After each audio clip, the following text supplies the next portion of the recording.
नमस्कार दोस्तों, स्वागत है आप सभी का आपके अपने यूट्यूब चैनल में। तो आज हम बात करेंगे अरिस्टो जैम सिरप के बारे में। तो हम इसकी प्रोडक्शन इन्फॉर्मेशन के बारे में आपसे बात कर लेते हैं।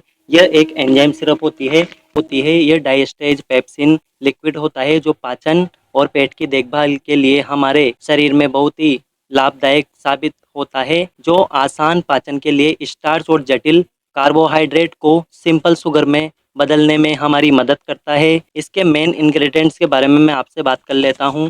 डाइएस्टर और पेप्सिन एंजाइम होते हैं जो 50 mg और 10 mg में मौजूद होते हैं। अब हम इसकी की बेनिफिट्स के बारे में आपसे बात कर लेते हैं। यह गैस और पेट फूलने में राहत दिला सकता है। यह सीने में जलन और एसिडिटी से राहत दिलाने में आपकी मदद करता है। और यह सिर्फ अगर आपके खट्टी डकार आती है तो उसमें भी ले सकते हैं। और यह आंतों के दर्द परेशानी को कम करने में आपकी मदद करता है। यह एंजाइम पाचन क्रिया को बढ़ाने में आपकी मदद करता है और साथ ही पोषक तत्वों के अवशोषण में सुधार करता है। और आपको इम्पोर्टेंट चीज़ और बताने वाला हूँ मैं केवल इस वीडियो में, केवल पेप्सिन ही एक ऐसा एंजाइम होता है जो प्रोटीन को तोड़ने में आपकी मदद करता है। दोस्तों, हम बात कर लेते हैं अरिस्टोजैम सिरप के उपयोग के बारे में। तो अरिस्टोजैम सिरप डाइजेस्टिव बेस्ड मेडिसिन है, यानी कि हम अपनी डाइजेशन में मदद करती है। एक एंजाइम बेस्ड दवाई होती है। डाइजेस्टिव डिसऑर्डर को ठीक करने के लिए इस दवाई का इस्तेमाल किया जाता है। इसमें दो तरह के एंजाइम होते हैं, डाइएस्टेज एंड पेप्सिन।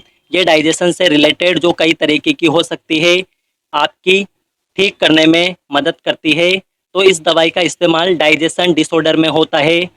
और उसके साथ ही साथ गैस्ट्रिक प्रॉब्लम में इस दवाई का इस्तेमाल होता है। और कई लोगों को खट्टी डकार आने में भी यह दवाई मदद करती है। दवाई का इस्तेमाल डाइजेशन डिसऑर्डर में होता है और उसके साथ ही गैस्ट्रिक प्रॉब्लम में भी इस दवाई का इस्तेमाल होता है। कई लोगों को खट्टी डकारें आने में भी यह दवाई काम में ली जाती है। एवं अगर बात करें तो कई लोगों को एपेटाइट्स की समस्या होती है, जैसे कि भूख नहीं लगने की समस्या, उसमें भी इस दवाई का इस्तेमाल किया जाता है। और साथ ही यह दवाई पेनक्रियाज इंसुफियंसी जैसे मरीजों में मदद करती है। जैसे कि पेट में दर्द होता है तो अरिस्टोजैम सिरप काम में लाई जाती है। जैसे कि पेट में फुलनेस देखने को मिलता है तो उसमें भी यह दवाई डॉक्टर द्वारा आपको दिया जाता है। और साथ ही अरिस्टोजैम सिरप पाचन क्रिया को बढ़ाने में काम में लाई जाती है। और अब हम बात कर लेते हैं अरिस्टोजैम सिरप के साइड इफ़ेक्ट के बारे में।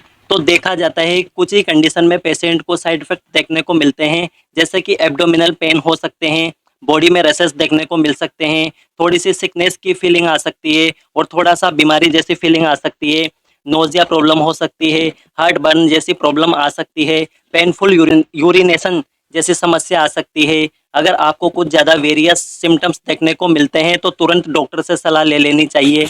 और अब हम बात कर लेते हैं अरिस्टोजैम सिरप के डोजेस के बारे में। वैसे तो ये दवाई आपको डॉक्टर की सलाह से ही लेनी चाहिए। एवं देखा जाता है कि इस दवाई के कुछ कॉमन यूजेस में साथ खाना खाने के 2 घंटे बाद ही आपको 15-15 ml ये दवाई सुबह शाम लेनी चाहिए। यह दवाई सिरप फॉर्म में, कैप्सूल फॉर्म में और ड्रॉप फॉर्म में मार्केट में, मेडिकल शॉप में आपको इजीली अवेलेबल हो जाएगी। अगर आप सिरप को सही मात्रा में ले लेंगे तो आपको ना के बराबर साइड इफ़ेक्ट देखने को मिलते हैं। और जब भी आप दवाई ले रहे हैं तो दवाई को अच्छी तरीके से हिला लेना चाहिए या शेक कर लेना चाहिए, जिसके बाद ही आपको दवाई लेनी चाहिए। जिससे क्या होता है कि उसके अंदर के जो पार्टिकल्स होते हैं ना, वो अच्छी तरह से मिक्स हो जाते हैं।